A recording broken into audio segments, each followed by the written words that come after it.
Bonjour frères et sœurs, nous rendons gloire à Dieu qui nous a permis de nous retrouver ici. Vous savez, c'est toujours un immense plaisir d'être en votre compagnie. Aujourd'hui, par la grâce de Dieu, nous sommes à notre 4e jour de nos 28 jours de jeûne et de prière avec le thème « Augmenter notre foi et être profondément purifié ». Vous savez, la parole de Dieu dit que la foi vient de ce qu'on entend et ce qu'on entend vient de la parole de Dieu. Et c'est la parole et c'est la vérité qui nous purifie. Du moins, la vérité, c'est la parole de Dieu. Frères et sœurs, pour ceux qui rencontrent des challenges maintenant, ce n'est pas un problème. Restez connectés aux prières, restez connectés à la lecture, restez connectés aux leçons, aux études et autres. Le Seigneur va se glorifier parce que rien d'autre. Ce n'est pas le nombre de pleurs, ce n'est pas le nombre de... Je ne sais pas, mais ce n'est que la parole de Dieu qui unit plus quelconque à deux tranchants. Nous remercions infiniment le Seigneur comme il a veillé sur nous. Il a ordonné à ses anges de camper autour de nous, autour de nos différents membres de famille pour nous arracher de tout danger.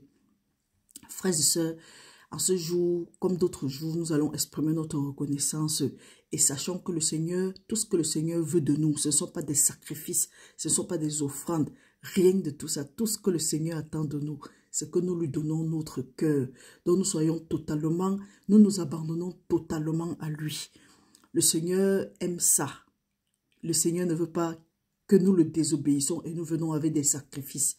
C'est pourquoi il a dit dans 2 Samuel 15, 22, oui, que mieux vaut obéir à la parole de Dieu que de venir faire des sacrifices. Donc, l'obéissance vaut mieux que des sacrifices. Donc, mon frère, ma soeur, nous allons remercier le Seigneur, nous allons exprimer notre reconnaissance envers lui.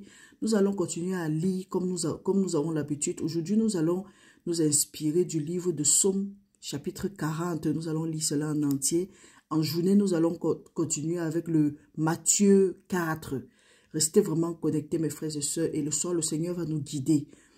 Que toute sa volonté seulement soit faite dans nos vies. Peu importe les situations que nous pouvons rencontrer, nous restons accrochés au Seigneur. Accrochés au Seigneur veut dire quoi? Nous venons avec la parole de Dieu. Donc nous venons en un accord avec ce que Dieu voulait pour nous à la base.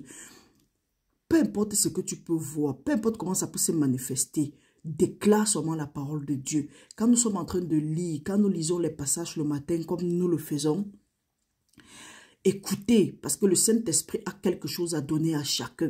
Le Saint-Esprit, la parole de Dieu dit que donne-nous aujourd'hui notre pain quotidien. Mon pain quotidien n'est pas forcément le tien. Donc, il faut savoir que quand on est en train de lire, ou bien quand tu es en train de lire, quand tu es en train d'écouter, il y a un passage qui va attirer ton attention. Donc, mes frères, mes soeurs, laissons-nous conduire par le Saint-Esprit. La parole de Dieu dit que ce n'est ni par la force, ni par la puissance, mais c'est par l'Esprit de Dieu. Laissons-nous conduire par le Saint-Esprit de Dieu. Là où l'Esprit de Dieu, là où nous serons attirés, là où notre attention, le Saint-Esprit va pointer notre attention là-bas. Prenons ces passages-là et méditons-les tout au long de la journée. Et vous allez voir comment le Seigneur va se glorifier. Donc, venons en un accord avec ce que Dieu avait déclaré pour nous avant la fondation du monde. Ce n'est pas comme si, quand tu vas prier, les bénédictions vont se manifester physiquement. Non, tu les réclames d'abord spirituellement avant de venir attendre physiquement. Mais si tu ne les réclames pas spirituellement, donc dans la prière, avec les passages bibliques, parce que ce sont les passages bibliques qui, c'est à partir de la parole que tout a été formé, que tout existe. Donc, si nous ne cotons pas, si nous ne proclamons pas la parole de Dieu, il sera difficile de voir certaines choses se manifester dans nos vies. Et c'est pourquoi la parole de Dieu nous dit aussi dans Psaume 11, 3, que quand les fondements sont renversés, le juste que fera-t-il? Donc nous sommes ici pour relever ces fondements-là qui ont été renversés dans nos vies. Nous ne sommes pas ici là pour renverser les fondements à nouveau. Donc mes frères, mes sœurs, restons connectés à ce que Dieu dit, proclamons la vérité de Dieu, proclamons la volonté de Dieu en ce qui concerne notre vie. Et nous allons voir comment tout va se manifester dans nos vies, parce que la parole de Dieu dit, les projets que Dieu a pour nous sont des projets de paix et de bonheur et non de malheur pour nous assurer un avenir plein d'espérance. Tu es en train de lutter avec la sorcellerie, avec la maladie, avec la pauvreté, avec la stagnation. Utilise la parole de Dieu. Demande au Saint-Esprit de te guider. Et tu vas voir, tu seras surpris du résultat. Frères et sœurs, sans plus trop tarder, nous allons lire notre passage biblique de ce matin. Nous avons dit, Psaume 40, lisons au nom du Seigneur. J'avais mis en l'Éternel mon espérance. Nous avons mis en l'Éternel notre espérance et il s'est incliné vers nous. Il a écouté nos cris. Il nous a retirés de la fosse de destruction, du fond de la boue. Il a dressé nos pieds sur le roc. Il a affermi nos pas. Il a mis dans nos bouches un cantique nouveau, une louange à notre Dieu. Beaucoup l'ont vu et ont eu de la crainte. Ils se sont confiés en l'Éternel. Heureux l'homme qui place en l'Éternel sa confiance et qui ne se tourne pas vers les hauteurs et les menteurs. Tu as multiplié, Éternel mon Dieu, tes merveilles et tes desseins en notre faveur. Nul n'est comparable à toi.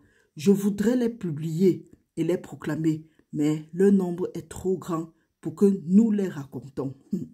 Tu ne désires ni sacrifice, ni offrande. Tu nous as ouvert les oreilles. Tu ne demandais ni holocauste, ni victime expiatoire. Alors nous avons dit, voici, nous venons. Dans le rouleau du livre, il est question de nous. Nous voulons faire ta volonté, ô Dieu, et ta loi est au fond de nos cœurs. Nous annonçons la justice dans la grande assemblée. Voici, nous ne fermons pas nos lèvres. Éternel, tu le sais. Nous ne retenons pas dans nos cœurs ta justice. Nous publions ta vérité et ton salut. Nous ne cachons pas ta bonté et ta fidélité dans la grande assemblée. Toi, Éternel, tu ne nous refuseras pas tes compassions. Ta bonté et ta fidélité nous garderont toujours, car les maux sans nombre nous environnent. Les châtiments de nos iniquités nous atteignent, et nous ne pouvons en supporter la vue. Ils sont plus nombreux que les cheveux de nos têtes, et notre courage nous abandonne.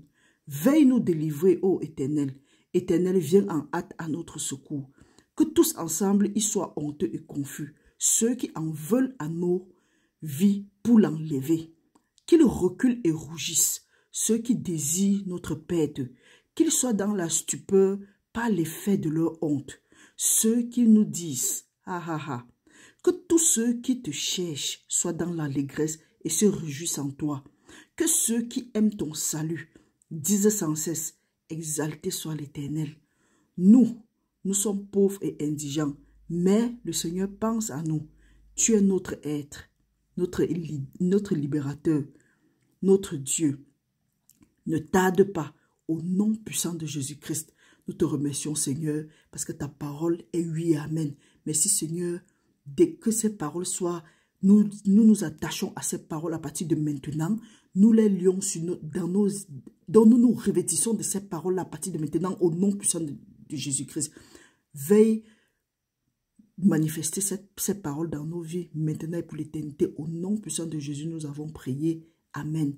Frères et sœurs, passez une très bonne journée. Aimez la vidéo. Envoyez cette prière à quelqu'un. Et restez bénis dans le nom de Jésus-Christ. Amen.